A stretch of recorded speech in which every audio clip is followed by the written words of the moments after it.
with a national award, he was rubbing shoulders with national economists and CEOs. Yeah, the 34th annual CEO Leadership and Exchange, and yours truly was the dumbest guy in the room. Oh, stop! Oh no, I mean it's the old saying is when you're the smartest guy in the room, find another room. I did not have that problem. I'm not buying that for 1 second, Keith. Okay. Did you have a good time? Yeah, it was a rush in and out. Got in there Wednesday after the show and got home yesterday afternoon. But just went on, Judah. Go ahead. Just by process of osmosis, sitting next to really really smart people, and the good news is I walked away from that. It was an honor, a privilege to get this Trendsetter award, for the country on Risk Media. But all the stuff that you and I have been talking about and chatting for now over 3.5 years. It's awesome. We're pretty spot on. Yeah, and we have a lot to cover. We're going to catch up with Keith on how the conference went. A lot we're going to relay from you. He was rubbing shoulders with Lawrence Yun, the National Association of Realtors chief economist, rubbing shoulders with Dr. Lisa Sturdivant, the chief economist for Bright. He was rubbing shoulders with CEOs of banks. I got to meet the founder of Remax. He met the founder. Interesting of guy. Remax. Interesting guy. Amazing. Nicholas Erpy, good morning to you, my Looking forward friend. to see you, Nicholas, at 1:00. We missed you yesterday. I'm giving you the good morning in the comments. Good morning, my friend. He's coined the phrase "bald is beautiful." It's Nicholas Erpy. We love you. A lot we're going to cover. Nicholas, we were talking about this with Alex and Xavier yesterday about the Bank of America lending program. Tell them to check out the new Citibank lending program. I haven't read that or checked into that yet. It's a keeping up with the Joneses world. And the lenders and the banks are keeping up with the Joneses, and they're rolling it out. Well, Citi announced one today, guys. Yeah, I did not read that. Nah, gives everybody the chills on this side. Well, they're using their own money.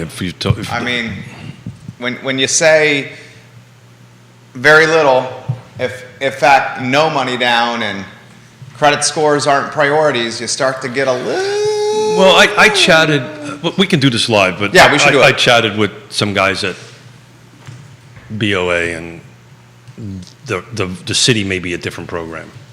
Yeah, and you said Rocket Mortgage had one earlier this week. Rocket had one earlier this week. I actually spoke to those guys over there, and so the article left out the part that this is for refis. So they were not requiring appraisals for refis, so that wasn't new purchases. That article I read the other day missed that whole thing. Okay, so that's a different type of financing vehicle altogether then, but we'll talk about that when the show starts.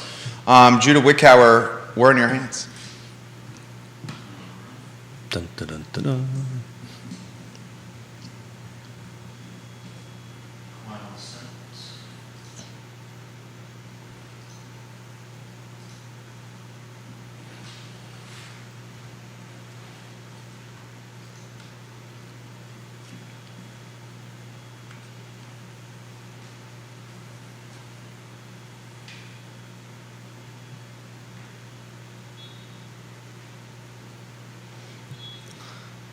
Good Friday morning, guys. I'm Jerry Miller, and welcome to Real Talk with Keith Smith. It's great to be with you on a glorious day in downtown Charlottesville. Our audience, guys, is Charlottesville, Central Virginia, Commonwealth Country, and worldwide on the I Love CVille network. And of course, Real Talk with Keith Smith is presented by Yes Realty Partners. Check them out online, yesrealtypartners.com. Just a team you can trust, you can count on, you can rely upon, helping you navigate this buying and selling process. So much to cover on today's show. The distinguished gentleman, Keith Smith, the namesake of this program, spent a couple of days in D.C. literally shaking hands and rubbing shoulders and chatting and kissing brainstorming babies too. I think there was a couple and planning with the biggest heavy hitters in financing and real estate in our country today.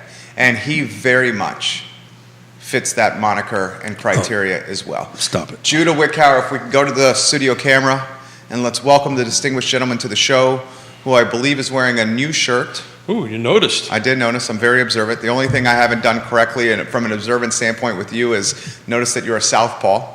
It took me a few years to realize that you were a southpaw. That took almost over 3 years, I know. actually. I know. I was disappointed in myself, but So I want to give you props before we start. That shirt is nice. Thank you. It's got some YRP colors in it. I think that's probably why you purchased it. That's probably why I purchased it. And a shout out to you. I handed my business card to Dr. Lawrence Yoon, and he looked at it and went, "Wow, that's a great business card. Who did the logo?" So I gave a shout out to Judah. Oh, fantastic! I gave a shout out to you guys. We love hearing that shout out. I'm glad we could help you with that design, and I like the inner cuff.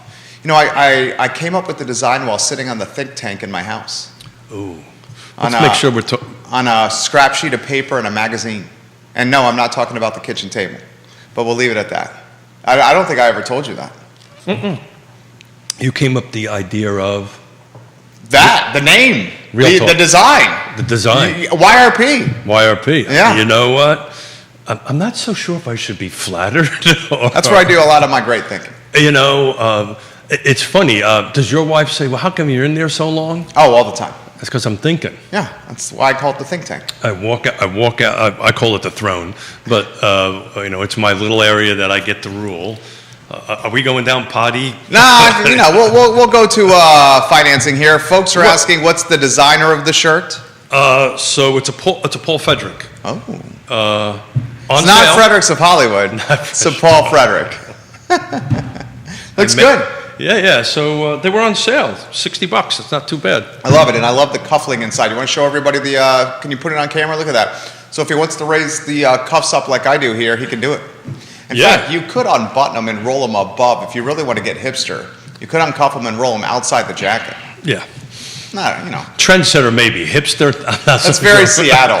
It's very Seattle. No, well, I'm going to keep my mouth shut. I know, because your daughter's watching. Yeah, my daughter's watching, and she's out there, but I've learned in Seattle this type of dress would not be appreciated. In Seattle, you have to dress a little bit more grungy on that end of it. I got such a funny story about that. My brother I got one, too. Works for Snapchat. He's got it. Upper executive, lives in Los Angeles. There you go, yeah.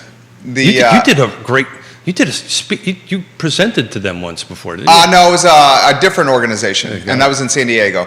But the attire is so different than on the East Coast. I mean, you're talking guys that are, 6-7 figures plus that are wearing jeans with holes in them. Yeah, jeans with holes in them, t-shirts. Yeah. So when we were out west... Good morning, Kevin Yancey. Hey, Kevin Yancey. Thank you for your heads up, Kevin Yancey. Oh, the traffic. Yeah, it paid off. Thank you. We were in San Diego for a week. San Diego. Love San Diego. So San Diego is flip-flop shorts, linen shirt, and which is kind of my speed anyway when I'm not in a suit or dressed, for a presentation or something.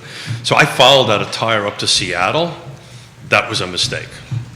I did not fit in. What, did your daughter say something? Oh, yeah, I was told to change. Joe, really? Oh, yeah, sure. Okay. I was embarrassing her. But I'm not so sure if I was embarrassing her because of the... Was it the attire, or...? I think it was the dad jokes. I think she had enough of them. Jamie Turner's giving you props. He says he calls it the throne as well. Yeah. The mayor of Gordonsville, repping the pep and Culpeper. It's the throne. It's the space that I get to rule. And it's a half bath, right? It's not a full bath, right? Yours is like a half bath. Mine's a half bath. This is my space, and but I do get comments about from my wife. Does it really take you that long? Your wife is watching right now. Just a heads up, she may be cringing as we speep. Yona, if I know you well, I know you fairly well. I think you're cringing right now. Yeah. Potty comments are not. So I wanted to start something off today. A little bit on the show. We're coming up on our 21st anniversary of 9/11.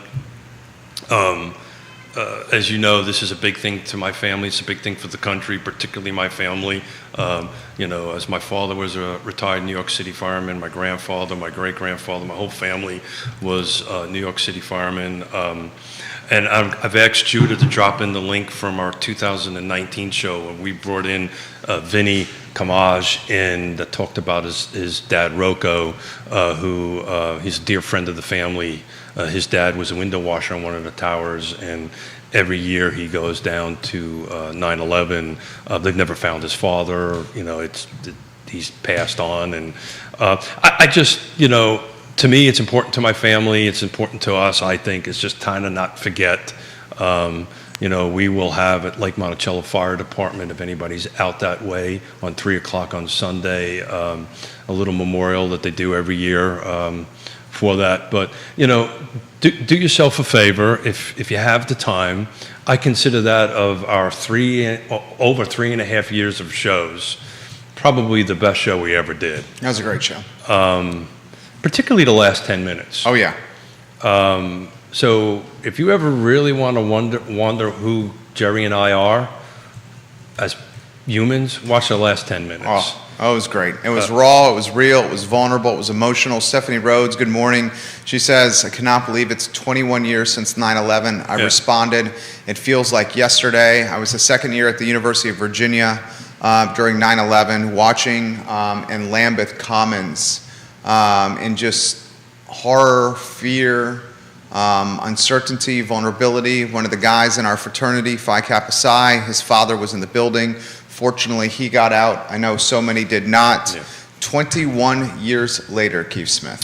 Yeah, 343 New York City firemen passed away that day, or were killed that day. And I knew many of them. I knew many of the kids that I grew up with, went into the fire service. I knew their fathers. I knew their grandfathers. We're just a tight community. We always were together. So, it's just, my father actually asked me to say a little bit today, and out of respect and love for him, I will do this. To him, please don't forget. It's important to not forget, and it's important to, we'll get into numbers and we'll get into all these different things, but let's not forget, guys. 21 years, guys. Judah Wickower, our director, has dropped the link to what Keith Smith has called the best show we've ever done in the comment section. Why don't you target the big five first, if you could, Judah, to get that in there. Everyone check the comment section. Watch that show. John Blair on LinkedIn. We've dubbed him the King of Knowledge. John Blair on the program. Yeah, I actually watched it 6 times and couldn't get past the tears to figure out, hey, let's carve it up into a couple of small sizzle reels, and I just thought, you know what, watch the whole show. The only part that wasn't good in that show was what I said, what all these other folks said. Vinny literally put aside Fox News to sit and talk to us. So Judah's sharing the link now. Please watch it. Kevin says, man, I was working and was in Johnson Elementary School and just saw the shock and disbelief and then the craziness that followed with the parents coming to get their kids from school. I was talking about this morning with my wife. She was in Long Island, New York, where she grew up, and she said school was let out, and she remembers walking down the highway to her father's shop. He's a mechanic, and just being let out of school. I believe she's a sophomore or junior in high school at the time, having to walk to go find her father, and just really, it resonated with her, really hit her as she was walking to see her dad. Judah, where were you on 9/11? We'll get the 3-shot ready. Sorry about that. Yeah, no problem. Yeah, sorry about that. He probably has it ready because he's always prepared. Judah, do you remember where you were on 9/11, my friend? Yeah, I was in Savannah, Georgia, and I had a friend helping me wash windows, and we were stopping to get gas on the way to Hilton Head, and we heard it on the news there, and just, I don't know what you say. And so then we went to Hilton Head, and as we went through the day, we would stop and, somebody would have it on a TV, at a restaurant or whatever shop we were working on, and we'd pause for 5 or 6 minutes and just watch the news, and it was just a surreal day. Neil Williamson, King of Content, welcome to the show. Never forget, guys. Never forget. We are 2 days, less than 48 hours from the 21st anniversary of what some would argue one of the most devastating circumstances on domestic soil in American history. Yeah, and to me, it's personal. Comes from a very personal perspective on that end of it because of how I grew up and the people that I knew, and it's just again, I didn't want to spend a lot of time on it. I just want to say, please don't forget. If you have an opportunity on 9/11, just take a moment of silence, or if you can make it out to Lake Monticello. Lake Monticello Fire Department puts on a great little memorial every year. There's a couple of pieces of steel that have a cross there. I can't remember if it's the North or the South Tower, but one of the towers that my father helped get the steel there. So if you have an opportunity, go do it. If you're in the city, go through the Fontaine Firehouse, a new one on Fontaine Avenue. There's a cross in the entry there from a couple of steel from one of the towers. So if you have an opportunity to do that, I'd appreciate it. Nicholas Erpe, and I love how dynamic the show is. Folks are sharing where they were and what they remember of 9/11. Nicholas said, I was in elementary school at the time. My father, Xavier Erpe, who's a phenomenal human, told us we were getting dressed in the morning, and I had no clue what he meant. And I remember watching at breakfast the second plane crashing into the tower and just watching in shock. Yancey says, I can't understand how we maintain any type of relations with Saudi Arabia after that. Folks, that's a topic that maybe is for a different show. Yeah, different show. The Saudi Arabia relationship.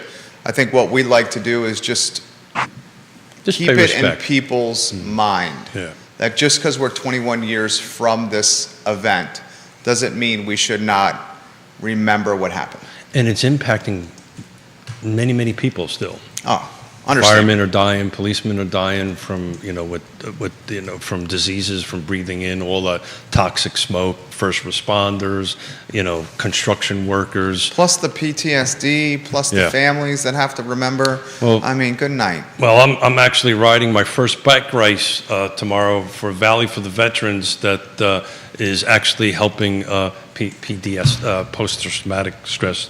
I can't even say it because I was talking to Kevin when I got out of the Marine Corps in '86. Right, there was no help. Right, it was like, good luck, have a nice day, kid. It's great to see that. So it's helping. The suicide rate is a little bit out of control. So it is out of control. So don't want to just sure, want to kind of move on. Absolutely. I wanted to take a few minutes and we'll segue to real estate. Let's talk the conference you were at. Let's talk of who was the first, set the stage and who was there. Yeah, so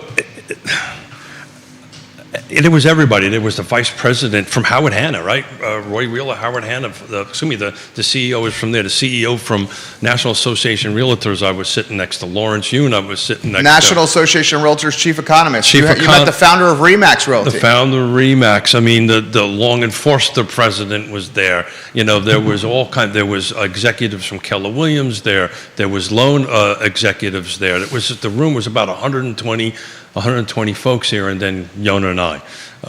Stop. Yeah. I don't like when you do that. Yeah, well, You earned your place there. Well, we earned our place there, right? So this was due to what we do here. This is how I got this Trendsetter Award, and what we've been doing, my wife and I have been doing, what we've all been doing over the course of these years. I just happened to be the one getting the award. But I think my takeaway from the event at a high level was everything that you and I have been talking about for 3.5 years, particularly what we've been talking about since the beginning of this year. They're just reinforcing. When you have really smart folks with PhDs that are running huge companies talking about what we've been talking about. We've been in a recession. Well, guess what? That's the term that they're using. They twisted around a little bit. They called it a housing recession, which we're going to talk a little bit about what that actually means on that end of it. But also the conversation similar to what we've been talking about. Look, it's a change. There's a shift going on. But it's not 2007. It's not 2008. Now, there's a couple of things that we've been talking about for the last couple of days. Dude, and Kevin, multiple people have brought this up. I'm going to give some props to Mr. Kevin Yancey. It's a little remnants of So I'm going to go back way further than you. This is very reminiscent of the Clinton administration and who set up, in my opinion, what happened in 2007. I asked questions about that to folks. So do you think we're having not a repeat of 2007, but are we having a repeat? Are we starting to loosen up standards to go ahead and do this? Now, of course, everybody said no. The BOA program is a CDFI. It's going to be heavily regulated. So I don't think that's going to grow into a national trend. But these things tend to grow. So you got to keep an eye on it. And we're not doom and gloom on the show. We're positive Peters and not negative Nancy's on this program. Positive Peters, I like Positive that. Peters. I'm an entrepreneur. You don't get into business for yourself without being positive. 80% of small businesses fail in their first 3 years. So if you don't come into business launching a company with a positive mindset, you're in trouble. Oh, without doubt. And the concerning elements that I have, and props to Kevin Yancey, he's been all over this, is the auto repossessions are happening. Yes. The credit card debt in America is at an all-time high. Yes. The mortgage applications are down. Yes. And now the financing companies are looking for new customers to drive shareholder value. Bank of America and Citigroup are offering financing to applicants that are not putting any money down, have no credit or bad credit. They're utilizing electric bills and cell phones and rental history as opposed to credit scores to justify financing of houses. So the scares the hell out of me. Yeah, without a doubt. So the BOA side of the house, I can speak to. The Citibank was it Chase or Citi? It was Citi. Was yeah. Citibank. I haven't had a chance to read up on Citi's rolling it out in a lot more than 5 test markets. Yeah, and they're using their own cash, right? So let's talk about the difference between the two real quick. So the BOA is a federally funded program. So there's a pot of money that the federal money is going to give to a CDFI. So Piedmont Housing Alliance is a CDFI, right? And they're going to regulate and manage it along with the federal regulators on how that money is going to get dispersed. It's particularly going to neighborhoods in need. Like you mentioned, Detroit, right? Neighborhoods that have not really recovered on the end of it. So they're very laser focused to that. They don't see this growing to be something bigger than that. The city, on the other hand, if they're using their own money, that could be a different thing. And then, our dear friend Ray Cadell mentioned back in the 90s, because I remember this, there were banks giving out credit cards, and you can use the credit card as a down payment. Look, I can tell you the tone and the tenor of all the conversation was over there, just like we have. Everybody remembers 2007 very well. Yeah. Right? So it's also not, I think there's enough CEOs and business leaders out there that based on my 5-minute elevators, hey, my name is Keith Smith, here's this awesome business card, hey, look, you want to know who made the logo? There was a guy who made it. Now I know he made it on the throne. Think tank. I call it the think tank. I've got to put a note down. Remember that was made. I think they're honestly trying to figure out a way to do an avenue to folks that are not into housing, home ownership to get into. We hope, and Judah and I were having this conversation, right? We hope that it's genuine and altruistic, and we hope it has intentions that are truly positive of narrowing or closing the wealth gap and the racial divide of home ownership in this country. Judah and I don't want to speak for you, J-Dub, so if I'm speaking out of turn, jump in anytime you want, sir. If there's smoke, there's fire. We realize that their applications are down, and we realize that your term, there's an O-shift in the housing ecosystem. Sure. Price reductions are prevalent, interest rates are rising, and Bank of America, Citi, they're publicly traded companies, and they need to create value for shareholders. And it's a hell of a coincidence to me that they're rolling out these programs at the same time that traditional buyers with great credit scores and down payments are staying away from buying houses right now. Okay? City of Charlottesville and Albemarle County, year over year, we're looking at 20% down in inventory when it's all said and done. Inventory sold. That's the number, guys. And that's bear market territory. Okay, so for me, it's a heck of a coincidence. Am I speaking anything out of turn over there for you, J-Dubs? I don't want to speak for you. Try not to do that for anyone. I feel like that's what you feel, though. Yeah, I mean, the timing is definitely suspect. Timing is, you said it better than I could. Thank you, sir. Yeah. So, well, look, the reality of it is the proof is going to be in the pudding. We're going to have to keep an eye on that and see how that's going to move. We had the same conversation on Wednesday, and I truly believe this. And we added a sixth item to it, right? We always talk about location, price, features, conditions, and timing, and who's kind of on the other side, right? And so after the Wednesday call, I've received a bunch of phone calls on the way up to from real estate agents and folks in mortgage brokers in that and end of it, and they echoed what we talked about. We have ethics. If I'm having a conversation with Jerry Miller to buy a house, and I damn well know that he can't afford this, we're going to say, hey, look, why don't we work on credit repair? Let's get in front of Piedmont Housing Alliance, or let's get in front of somebody to help, get your credit score up and get some capital to come in there, because it's just not good for anybody to go ahead and do that. So it was interesting, and you're a marketing guy. Heard a new term. New term. Get ready for this one, guys. A new term, hyper-local market. And my definition of that is what we've been talking about on the show for quite some time, right? When you start looking at these macro numbers, they tend to be scary. And I think maybe some news outlets do that just to generate eyeballs. If it bleeds, it leads. Yeah, to do that.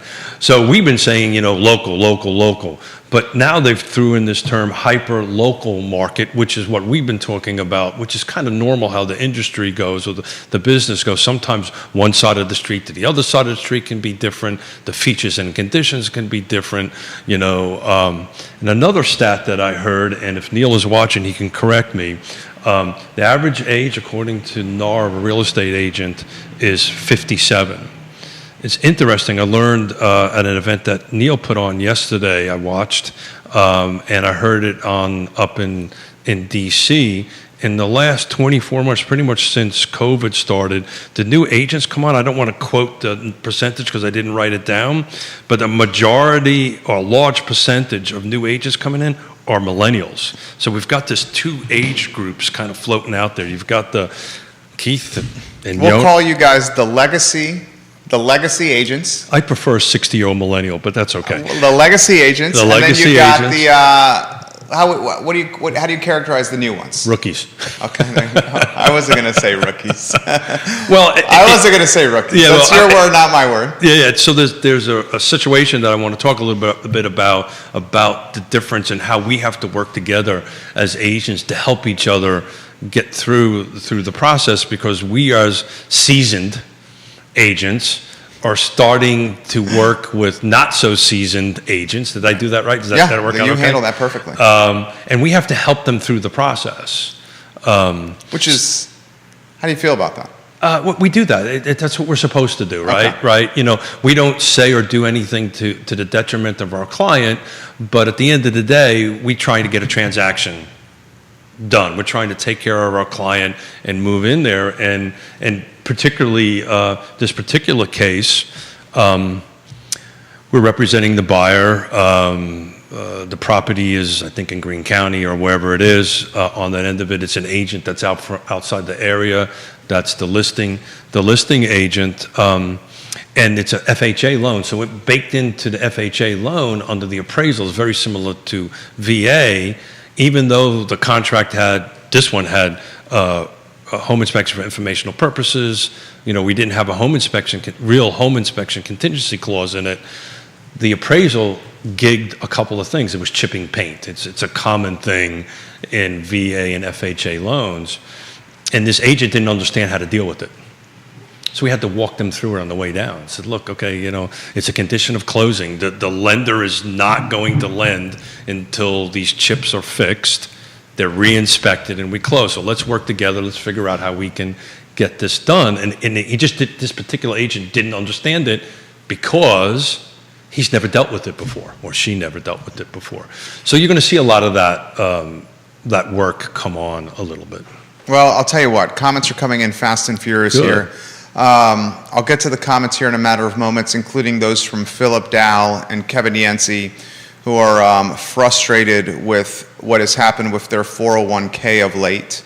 Anyone watching, I encourage you to consider Alex Erpy, Xavier Erpy, and Nicholas Erpy at Emergent Financial Services if you are frustrated with your current planner. Michael Buchensky, Coach Buchensky, is watching the program.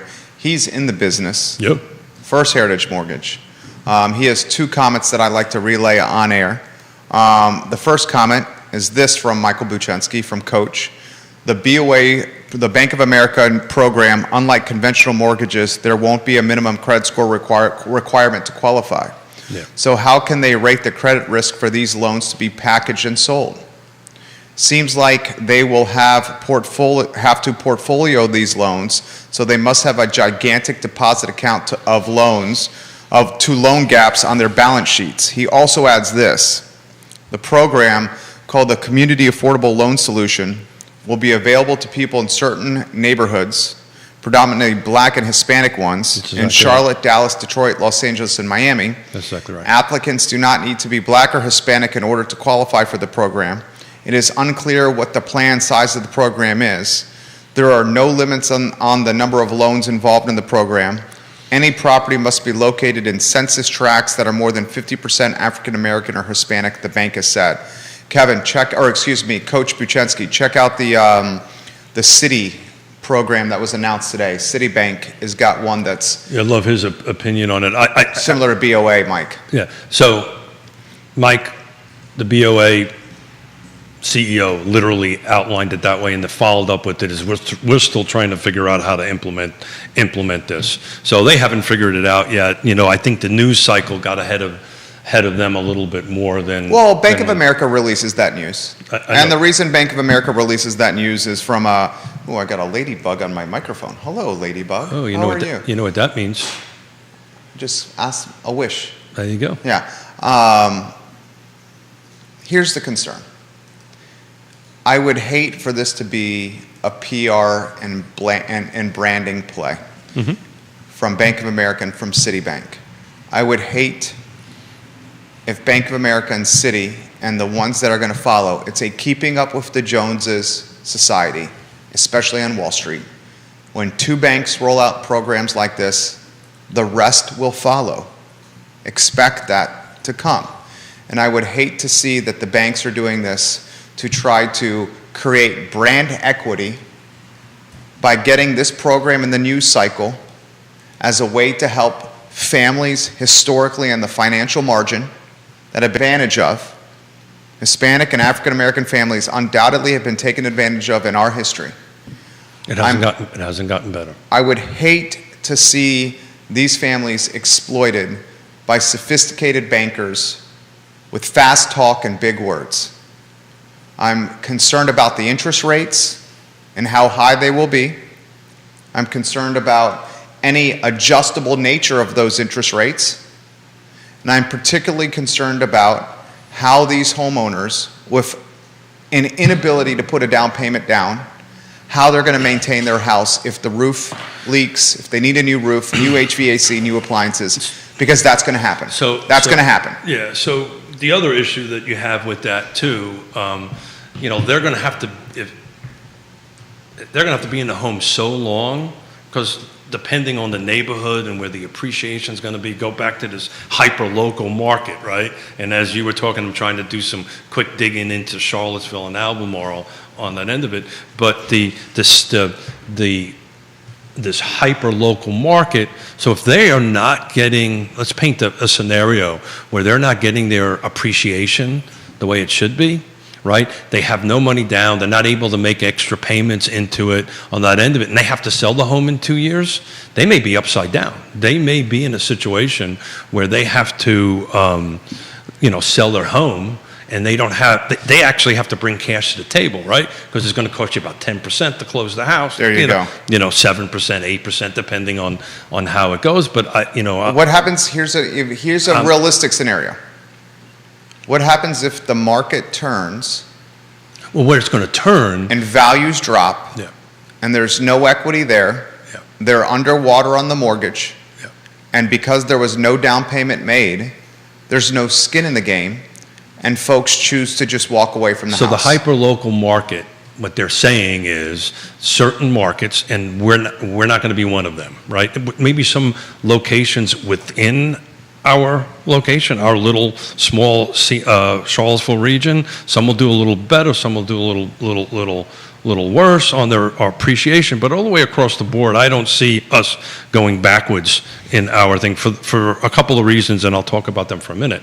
But again, based on what Michael has said, and based on where they're, these neighborhoods that are struggling right now, and if the market takes a shift backwards, that's the one that's going to get affected first. Exactly. We talked about this rubber band, right? So 6 months ago, the rubber band was stretched out this way, right? It's a balloon. I look at our market more as a rubber band, not a balloon, right? So the rubber band is kind of stretched out this far, right? And some of the periphery areas, and I'll just name, I won't put neighborhoods in it for the conversation, but some of them on the outside of that maybe they bought 6 months ago, well, this rubber band is going to start coming in a little bit, right? So the center where we're sitting, and the 5% around us, which is the urban ring, and Fulvana County, Greene, the other side of the mountain, where Kevin's from, I think is going to maintain a reasonable percentage year-over-year gain. But some of these other areas that are way out there in the periphery that people were just buying to buy, they may be hurt. And that's where I think this BOA thing is going to be a little problematic down the road. This is Michael Buchensky. Michael, Buchensky's a man of common sense. Buchensky's a man of common sense. It seems like woke finance, and he put woke in air quotes. This is exactly what this is, Judah. Woke finance.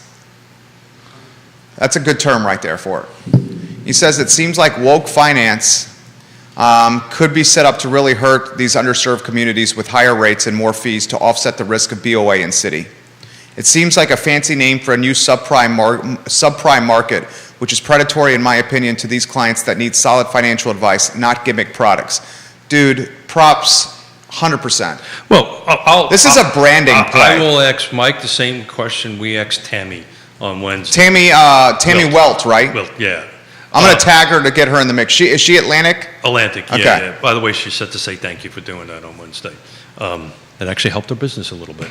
So I'll ask Mike the same question. If I walk in and I'm on the edges of it, and Michael really thinks I shouldn't be getting a mortgage and I should be waiting and going through some sort of credit counseling, or saying, look, you should try to raise a little bit more cash, buy one less of these lattes that I'm drinking, or whatever it might be, I'm confident, because I know Mike well, that he's going to counsel that person and not write a deal just to write a deal. So, I 100% agree with that. And you know why that is? Is because he sees us in the grocery store. He sees us at Pro Renata. He's coaching our kids on the basketball court. And it's incredibly difficult to do something like this, and it backfires on someone, and then you see someone at the grocery store or on the basketball court. Sure. Because that is an awkward and sticky situation. And that's a perfect example of why you want to do business with somebody local, where their reputation matters, as opposed to someone like a Rocket, where they won't be walking in town and they don't give a you-know-what about their rep. Well, You agree with that? try building 600 homes and firsthand. Developments in a small community like this and lose $17 million, right? And people that you worked with and all this stuff. And we were fortunate. We took care of all our subcontractors and contractors, and the banks were the ones that frankly put us in this mess. I didn't really care too much about them, but the regular guy hanging up drywall, I made sure that I took whatever cash I had left and they got taken care of. But that's what happens, and then that's why you rebuild your business, and that's why we are where we are right now. And so I am confident. To say I'm not Pollyannic about it. There are people in our industry that would write that deal, right? So, Dude, We undoubtedly. Hunter Wyatt, welcome to the program. Hey, Hunter. One of State Farm's finest watching the program. Hunter Wyatt, a hell of a tennis player. Yeah, I'm Can't wait to get you on the squash courts there, Hunter. And get you on the show, Hunter. I owe you a phone call. It's my apologies. Kevin has this statement. Michael, this could be best for you to answer, or Tammy or Scott. In Waynesboro, he says, I would bet 90% of the mortgage companies that were doing business in 2006, 2007, 2008, 2009, and 2010 are no longer in business. Well, that's the other thing that was a big chat about of this thing. I got a story about that. Okay. It was what we've been talking about, what you just said about relationships matter, right? Trusted advisors matter. It was very interesting. There was very few of this digital-only lending folks out there, CEOs out there. There was a couple of them out there, but most of them were, brick and mortar kind of things, and that's what they were saying. You're going to see some of that change. I'll let you tell your story. I was 26 years old, Judah, when I was trying to buy my first place. I talk about the story all the time, the villas at Southern Ridge off Old Lynchburg Road, Albemarle County, a converted apartment complex that was made into condos by Bart Fry, the Virginia Beach developer. And it's all I could afford at 26. It was literally all I could afford. And I remember, I'm not going to utilize individual names. I won't utilize individual names. But I remember going to the countrywide office, which was a division of Bank of America on Route 29. And I'm 26 years old, Keith. I know. I'm walking in, trying to do my due diligence, and fortunately I have a father who's a CPA. Okay, and maybe I take for granted, as Juna has indicated here, growing up in a household that was very knowledgeable when it comes to finance. But well, your father took the time to. He was amazing. He's amazing. Okay, and I go into the office to try to get the reconnaissance, just doing my shopping. You know how you price compare, you price shop? Who has the best fit for me? I go into the office, I'm not going to use name. I said, okay. The guy says, here's the plan for your mortgage. This is what I'm offering you. And I said, I want to give this some thought. Give me a couple days to think about it. He follows me to the parking lot with the paperwork, puts the paperwork on the hood of my car with the pen on the paperwork, and says, if you don't sign this now, it's not available to you tomorrow. So the loan officers on this. Literally that happened. And I'll add to that as a story I've told before. But the loan officers that are watching us right now, how do you guys feel about that? Do you see anybody in your industry right now that's going to do that, or has the industry vetted itself enough that there's not that many of predatory? That's predatory. Yeah, it's predatory. Is that not predatory? I think that's the reason I used the word. Yeah. Predatory. But you know what? Like that raised the hairs on I'm 26, Keith. That raised the hairs on my neck, and I said, this is wrong. At that point, I knew, this is a hustle. This is not, it shouldn't be this high kind of pressure. I'm standing in a freaking parking lot here. So, as I told this story before, right? I knew I was in trouble about 12 to 24 months before the time of great unpleasantness, when I would have commercial lenders come in my office and go, hey, I hear that you're doing a new development. I will lend you money and pay you to borrow the money. And I was like, well, I got a high school degree.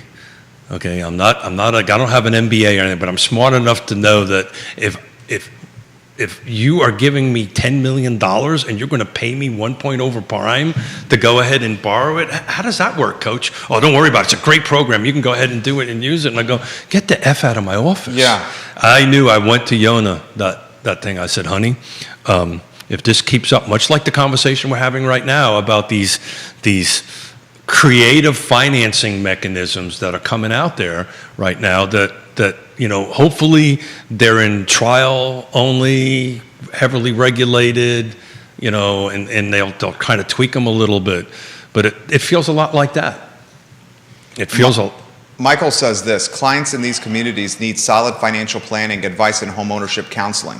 I was on the board for Big Brothers Big Sisters, and one of the main challenges is financial literacy for these communities. Let's see if Bank of America and Citi offer financial education for underserved and marginalized markets to teach them the ways towards financial freedom versus setting them up to fail with subprime type financing. So subprime is a term utilized on customers that have subprime credit scores. Yeah. That's the term. Anyone that... But that's kind of, I mean, is the market, or is, other than this conversation we're having, is that being risen again in the regular media? I haven't heard any of that. The subprime? Yeah. No, they've rebranded it. They rebranded it, and they called it something else. You talked about it somebody talked about it on Wednesday. What was it was the Woody? It was Woody Fincham. Yeah. He called something subprime. I can't remember what it is. Woody Fincham, are you watching? Woody, what's the new term now for the subprime? In fact, I think he sent me a DM on this. Let me see if I can find it. I think it's called crap loans, but that's okay.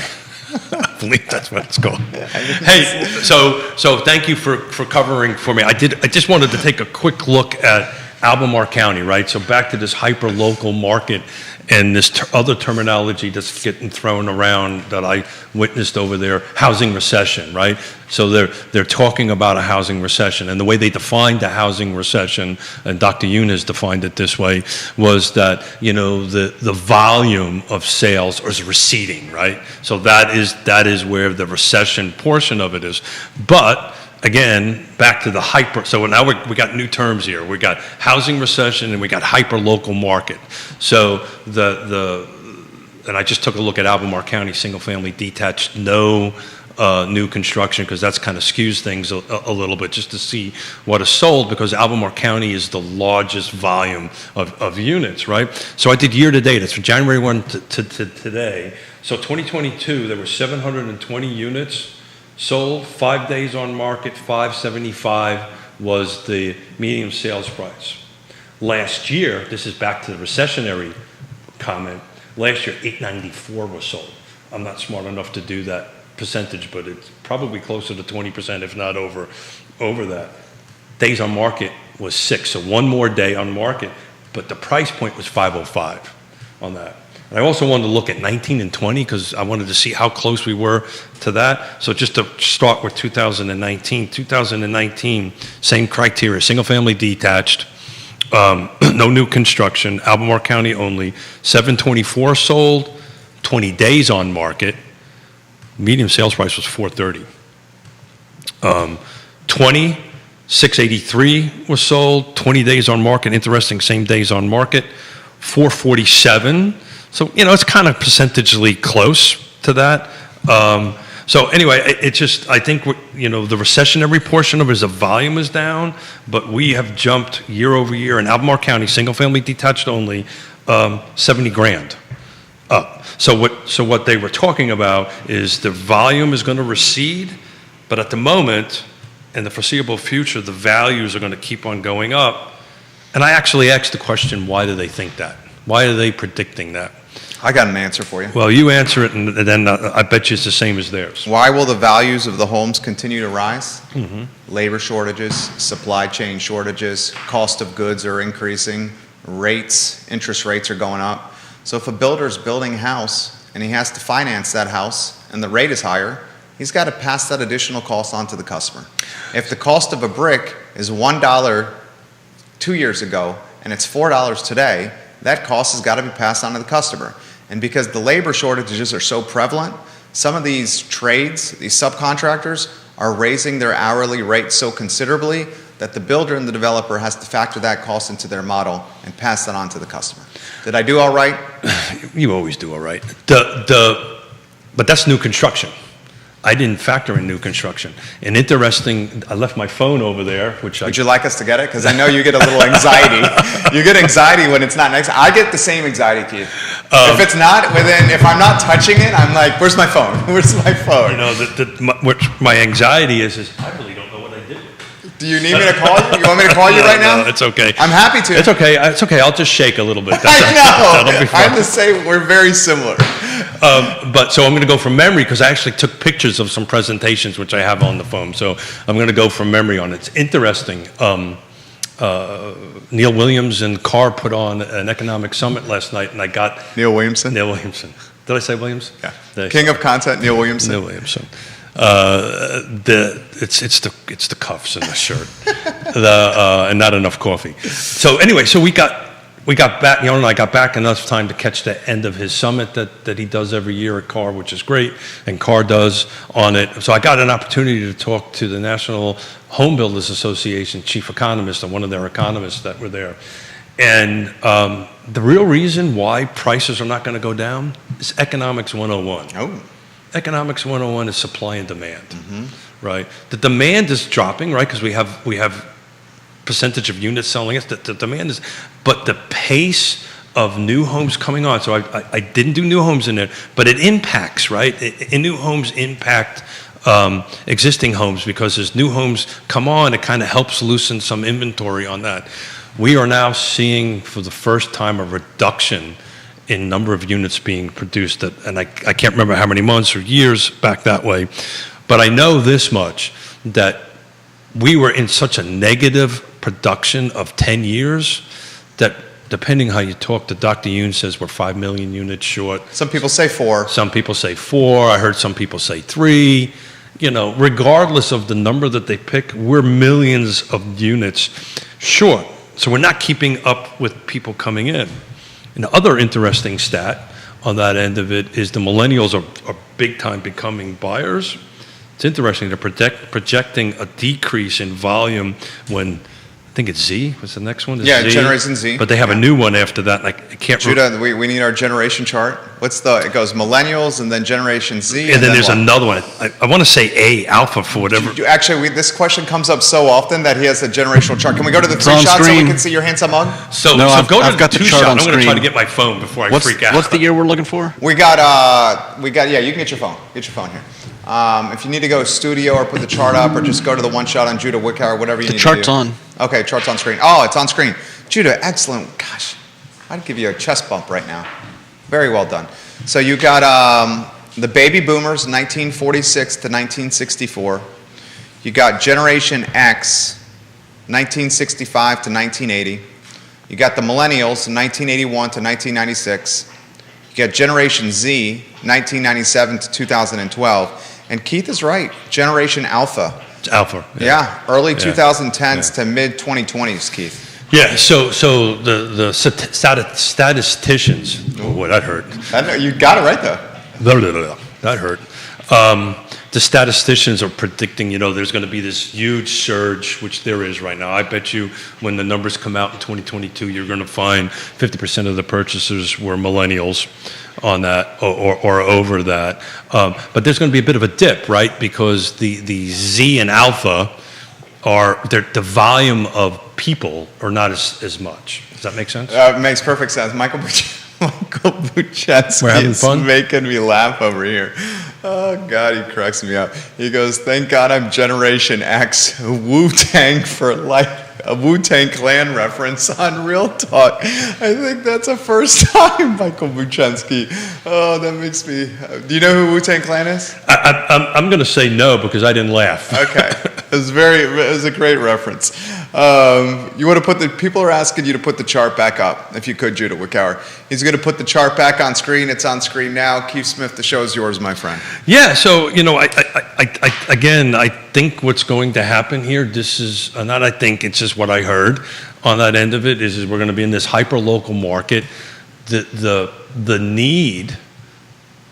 need to have a trusted advisor and a professional that is professional, caring, and trustworthy on that end of it. All the folks that are on that feed right now, it's going to be more important than ever to go ahead and do this. And then us as professionals, we have to help the young folks or the rookies or the newbies or whatever terminology you want to use, that they've never went through this before, right? I mean, we have to help each other through this. We're in it. There's going to be a percentage let's be realist about it. There's going to be a little bit of an adjustment of volume of agents. What does that mean? Yeah. Speaking directly. Yeah, speaking directly as the market becomes more challenged to go ahead and actually make a living at it, and you need to have certain skills that you may not have or have not been taught. You're just going to get marginalized and moved out of the market. I see that happening too. We're seeing that with the restaurants right now. Yeah, look, according to NAR and depends if you believe the stat or not. The average real estate agent makes around 40 grand plus or minus on that end of it. And I think it's less. Well, I think it's 34, but yeah, it's the average real estate, according to NAR, is at 34K. Yeah. I struggle with that number. Well, it makes sense if you consider the hobbyist agents. No, but if you look at another stat on that, almost. Oh, you think it's less? No, I think the number's higher. I think what they make is actually higher. So if it's an average and we have 100 people doing something and 50% of them haven't done a deal, the 100, in other words, you have to really factor out who's not actually. There's a lot of folks that have licenses that don't do transactions, that don't do the business, right? They just hold their license. Are they part of it? Are they not part of it? I haven't had an opportunity to dig into those numbers. So I think it's a little higher than that. But let's use the NAR number of 34, right? That's not a lot of money, folks, right? And all the work that you have to do into it, you have to pay for your own phone, your car, right? Oh, by the way, $34,000 is a 1099. You got to pay taxes on it. So you got a question? I got a text message here, and the gentleman has asked that I not use his name, and I want to caveat by saying this is not the CEO of Emergent Financial Services, our friend Alex Zerkby. It is not him. It is, however, the CEO of, characterize this carefully so I don't blow up his spot, of a Why don't you just of a bank locally. got it? Okay, watching our program, and he said this: the Bank of America and Citi programs that you guys are discussing was the topic of this week's of today's weekly meeting. This program terrifies all of us in our boardroom. It is the beginning of what we think could be 2008, 2009 again. We talked about that on Wednesday. That's what we talked about. We talked about, you ask me all the time, what's going to make 2006, 7, 8 happen again? And what made 2006 and 7 happen again is what happened under the Clinton administration. This feels a lot like it. Like we talked earlier, if it walks like a duck, quacks like a duck, I think it's a duck, right? You can call it whatever you want, but it's still a duck on that end of it. So my hope is, based on the conversations that I had with these CEOs, is that won't expand into that. But everybody in that boardroom, for this lender, everybody who's listening to the show, everybody in my industry, everybody in the loan industry on this end of it, we need to call this stuff out. When we see this happening, we have to advise our clients. That's what we try to do here. Yeah, that's I caught some flack from, and I'm not going to utilize her name, a realtor locally over the weekend about this program, and she Real Talk or your on my Facebook page. Got it. And she was just constantly on Labor Day all over my Facebook page. Okay. And first, Judah said it best. We encourage various perspectives, and we don't mind if folks disagree with us at all. I don't. Off air, we'll talk about who that is. We'll invite that person on and see if she wants to talk. All anyone would have to do is go to one of the top posts on my Facebook page, where I did the screenshot on the Bank of America lending program, and just go into the comments. So what is this agent's concern about our conversation? I mean, the concern was that if we don't offer, backing and support of this Bank of America program, then we're not helping marginalized families get houses and are racist. So it's interesting. This morning, part of the reason I showed up right on the late was, and I hope this particular agent was able to attend it. We did what they call a latte and learn for the Piedmont Community Land Trust. I think it was great. It was well attended. A bunch of real estate agents came on, and Greg Slater did a great job, and Shekinah Mitchell of leading it. I was just on there to answer any questions as the chairman that anybody might have. But look, we are putting 24 families in Albemarle County that are affordable housing buyers on that end of it. So there's avenues out there to go ahead and do this. And Fulton Bank has created a portfolio program which they use, and there's other lenders that are trying that are creating these programs to go ahead and help it. And I personally am dedicating a lot of time and energy to help affordable housing. Pro bono. And frankly, the leadership award, the Trend Center award I got was because of that, frankly, and what we do on the show. So, there's programs out there and there's opportunities out there to help.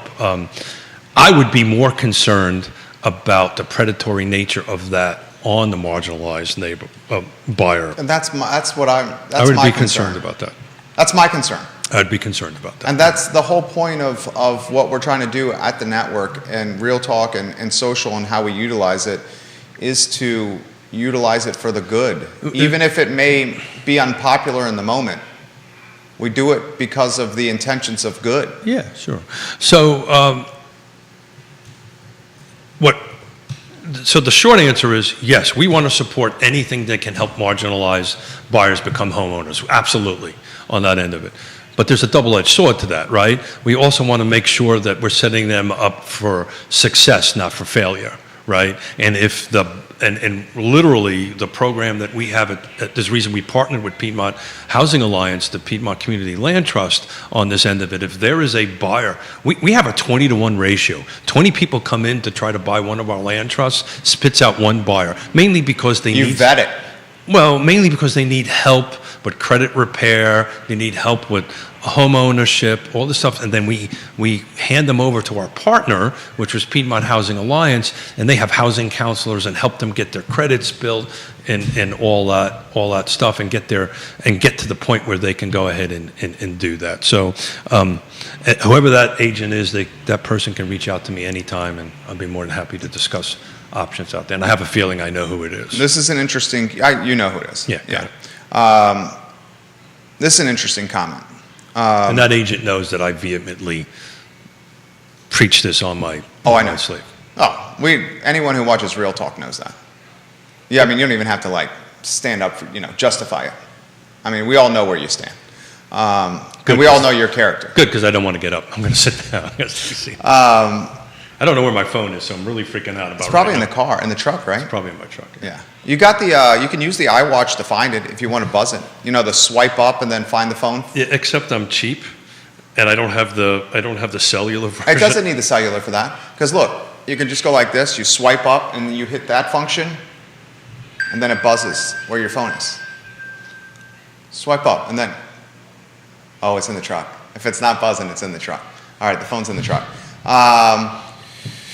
Let's do this. Keith kind of. MJ Arquette's watching. Queen of Marketing, MJ Arquette, we love her. She says, wow, there are so many comments on your BOA posts. I had to scroll way down to see it. Yikes. Thanks for keeping the conversation going, gentlemen. That's MJ Arquette, who is just class all the way. Absolutely, yeah. So I believe, based on my conversations with the BOA folks, to put a fine point on this, the intent is to help those who are marginalized and marginalized neighborhoods. That's the intent, to go ahead and do that. I've just been at this very long enough to know for 3.5 decades. Sometimes these great intents backfire on it if they're not heavily regulated, heavily looked at, and heavily watched. It is how it happened the last time. So if it truly stays within these four corners of helping marginalized buyers and marginalized neighborhoods, and they do it right, I'm all for it, 110%. I'll go on the record, I'm all for it. But history shows otherwise. But if they don't, then we run into trouble. We get back to the point in the 90s, which is back to my cookie jar analogy, that I thought was awesome, but nobody seems to think is awesome. That cookie jar scenario is awesome, where all of a sudden bankers are giving these marginalized buyers and these marginalized credit cards with these huge spending limits on them and using them to go ahead at 30-40% to put as a down payment or to do something on their home. That's predatory, that's a problem, and that should not be allowed. Kevin Yancey, king of Waynesboro, the road to hell is paved with good intentions. The road to hell is paved with good intentions, J-Dubs. I can't remember how many times I've actually been told that. That's something to remember right there. That is something to remember right there. Here's a good question for you from Grayson. Hey, Grayson. Who's watching in Belmont. Mr. Smith. Oh, I'm in trouble now. No, this is a good question. Mr. Smith, are you concerned that the price reductions for the listings we're seeing on the MLS will start impacting values of our homes, especially those of ours that purchased within the last 12 to 18 months? Short answer, no. Okay, that's a good question. It's a great question. Short answer is no. And this is really a Woody Fincham question.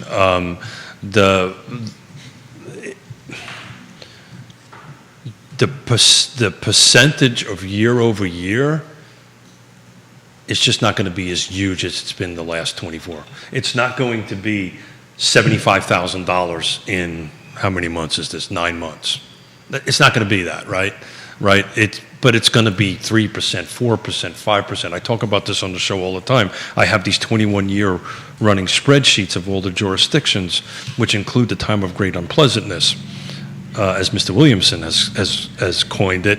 And we're averaging somewhere between 4 to 5%, depending on the jurisdiction, right? Depending on if it's a city or Albemarle County or Nelson County.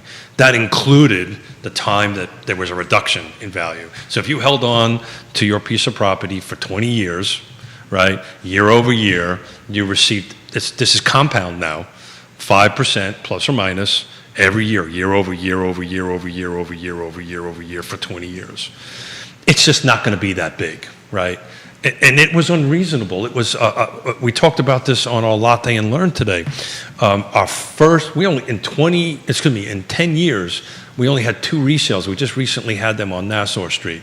In 2 years, those particular properties increased over $100,000 in market value on the end of it. That's great for that particular seller who's going to be using that money to go buy a market rate, which is great for them. We're excited for them, but that's not sustainable. It's not healthy. And we've been talking about this forever.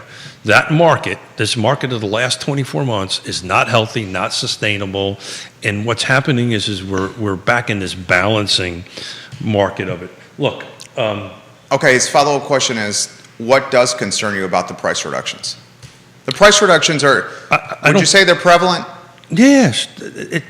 So what's happening now is sellers are finally catching up to the reality of where the market is, right?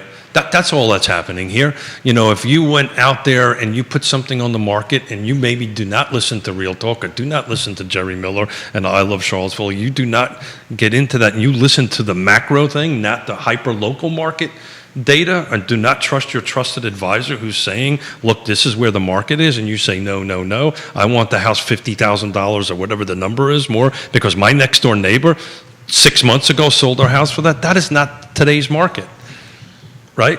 But that doesn't mean that your house is going to sell $50,000 below or what the market was 6 months ago. Is that making sense? That makes perfect sense. So you just need to rely on your trusted advisor. There's people going in with, we've got 2 listings, in one at the Acres, one at Lake Monticello. They're incoming soon, so I won't really talk too much about them at the moment. But your managing broker is watching. I know that. That's his wife. Yeah, I know. She's my principal. No, she's my managing broker, right? Yeah, she's your managing broker. Quentin is my principal broker, right. So I'm in real trouble here. Careful. Thank you. Yeah, I'm trying. But look, they're going to be in the 4s, right? We've already got showings set up already because it's out in the realtor world, right? Because that's how coming soon works. On that end of it, we priced it right. That we had the pricing expectation conversation with the sellers. We went through the data. We said this is not 6 months ago. But we're here, and this is where the market is today. And it's interesting. I actually flagged something from a Keller Williams book, which I am going to go ahead and try. 18 homes currently on the market right now in Lake Monticello. Of those 18, one is new construction. It's proposed. So 17 existing homes. Of those 17 existing in Lake Monticello, one is attached. The remaining 16 are detached. The Lake Monticello price range goes from an entry point currently of $235,000, and that 235, distinguished gentleman, you're going to have to help me with this, is on Kiowa Lane. Is that the how do I say it? I don't want to offend any Native Americans by not saying it correctly, but I say Kiowa. It's at Kiowa Lane. But that may not be the proper pronunciation. Okay, you know that obviously that I know road. it's called, it's the what they call the outside section, so it's outside of Lake Monticello. It's not within the gates. Okay. Has its benefits, right? People like that sometimes. You can get in and out a lot easier. Is there HOA with that? It's exactly the same thing. So there's a couple of sections within Lake Monticello that are not within the gates, the quote-unquote gated portion of Lake Monticello. I believe it's 3. And I think that's called Section 10, if I remember correctly, on that end of it. But in any event, it's on 618 over on that area. The high ask is 49.9, and that's on, is it Rowell Drive? Rowell Drive. Rowell Drive? Yeah. That's a tough one. Rowell? Yeah, look who's listing that one. Yeah. Is that, oh, that's Yona. That's Yona. 49.9 on Rowell Drive. So the point of what I'm saying is. But that's interesting. That has 3-acre lot with it. Oh, very nice. Wow, that's a hell of a deal. 3 acres And with it? I didn't realize it went active, so. That's active now. Yeah, so we're receiving, we got multiple showings on it already, receiving phone calls on it. You know, it's priced right? Well, especially with the dirt that comes with it. Well, it's 2 lots together, just to be clear about that. There's the house and the lot, and the owner bought the lot next to it for a little bit of Privacy? Privacy, yeah. So I guess the point I'm making is still very under inventoried at the lake. There's 4,300 homes at the lake. Yeah, I mean, so hyper-local market, right? Different parts of Lake Monticello are performing differently than that. Look, I've been at Lake Monticello since 1987, right? To have under 20 is ridiculous. Uh-oh, I'm in trouble. No, keep going. Everything's going well. Yeah, so look, the volume is down, percentage, for those who are listening and not watching, I don't get to see what Jerry's doing over there on this. So prices will increase, right? It's just going to happen. I can do a quick analogy on that end of it, but people are going to still buy and sell homes, and the inventory is it's growing at an anemic pace. The volume is dropping a little bit, but the prices are going up. I mean, we proved that on the snapshot for Albemarle County. Johnny Ornelas, thank you for Johnny. sharing the show. We encourage you to try El Mariachi at Zion's Crossroads. He and his brother Steve, right? Stephen, do a fantastic job at El Mariachi. If you're not at Zion's Crossroads, El Mariachi, visit Guadalajara, Jefferson Park Avenue. Johnny and his family do a tremendous job running those and owning those 2 restaurants. So if I had my cell phone in my hand or my I think it's iPhone, in your truck. It's in the truck. I would hold it up right now, and I would be saying that, this iPhone, this technology is great, but it's never going to replace the agent. And I really, really believe that because, and I'm going to steal a Gary Keller quote, and I'm going to make it my own a little bit here.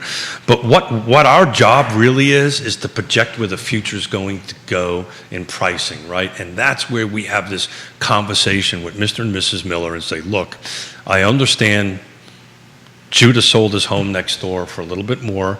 The market has not gone backwards, but we can't add $50,000 to what we think the market is just because 6 months ago. It is a very different market over here, but you're not going backwards, right? We're not losing value. It's just going up on an incremental rate. Kevin says, I just put a contract on 4.8 acres south of the area, full price offer, $35,000 for 4.8 acres. Good job, Kevin. Well Hope you got a played. study period. Please tell me you got a study period. you want to tell it to them again? Please get a study period if you haven't gotten one. Explain the study period. Yeah, so land contracts are a little bit different than residential purchase. There's a you can negotiate. It could be zero if the seller and the buyer wish not to do it. But what it is typically you get 30, 60, 90 days. It's baked in to make sure the soil is good. Can I do what I want with it? It is at the sole discretion of the purchaser to go ahead and do that, because you could potentially buy a piece of property and find it, depending what his intended use is, right? If it's to put a home on it and find out, oops, I can't put a septic field in here, oops, I can't get a well, and now you have a certain amount of acreage. So that's the intent. There's 2 study periods in it. One for, hey, what can I do with it? The other one is for soil and well. You've got to go through the process, right? You've got to actually bring somebody in to test and do all this kind of great stuff to determine where it works. But please never buy a piece of property without doing a study period. Good advice right there from Keith Smith. Pass that along. Time flies when you're having fun. Oh my God. Right? It's truly enjoyable sitting across from this man 3 days a week. My friend, how about some final closing thoughts and some perspective for the viewers and listeners? Please don't forget 9/11. If you have an opportunity to make it out to Lake Monticello Fire Department, please do that. You can Google it. It has the time. I think it's 3 o'clock, but I may be wrong. Just double check it on the Google. Flat out honored to get this award of Trendsetter. I can't even say it, Trendsetter. I'm not worthy of it, and I believe that. I know you're going to disagree with me, but I'm not worthy of it. I'm just happen to be the recipient of it because there's so many people that are underneath me that make me do what I can, give me the ability to do what I'm doing, including everybody in this room, mostly Liza, but everybody Liza's the dog. in this room, my family, everybody that I've been involved with for decades and decades in this business to go ahead and do this. I'm flat honored. The reality of also is I've realized what you and I do 3 days a week impacts people. Pressure is a privilege. It impacts people. And sometimes we make mistakes. Sometimes I make mistakes. If I do, I apologize for them and move on. This is a live show. Yeah. On that end of it. But rubbing elbows with these CEOs, rubbing elbows with these folks that are, have these huge degrees and really are the smart people. What we talk about 3 days a week is in essence exactly what they're talking about. We just do it in a different format on that end of it. So we're on the right track. We're saying the right things. Trusted advisors, our partner tab, please pull it down on Real Talk with Keith Smith on it. These are trusted advisors. These are folks that will navigate you through this process. And I'm just flat out honored, man. I really feel like I don't deserve it, so I just wanted to say thank you to everybody. He very much deserves it, guys. You see the humility, the character, and what the man and his beautiful wife are all about. His name is Keith Smith. Their team is called Yes Realty Partners. Yes Realty Partners. This show and all of Keith's shows are archived online. The website is realtalkwithkeithsmith.com. realtalkwithkeithsmith.com. Judah Wickower is the North Star of our infrastructure. My name is Jerry Miller, and this show has truly been a pleasure. Please remember 9/11. Never forget. The I Love CVille show is up in 55 minutes. Please pray for me and I find my phone. Please pray for Keith as he looks for his phone. So long, everybody, and thank you kindly for joining us. We'll see you in 55 minutes. Take care.